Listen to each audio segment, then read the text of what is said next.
Munnar gap റോഡിൽ യുവാക്കൾ സാഹസിക യാത്ര നടത്തിയ വാഹനം മോട്ടോർ വാഹന വകുപ്പ് പിടിച്ചെടുത്തു.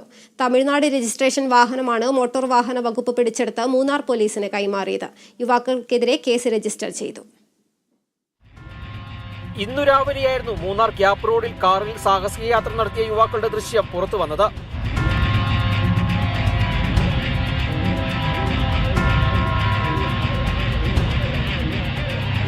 തമിഴ്നാട് രജിസ്ട്രേഷനുള്ള കാറിലായിരുന്നു യുവാക്കളുടെ യാത്ര.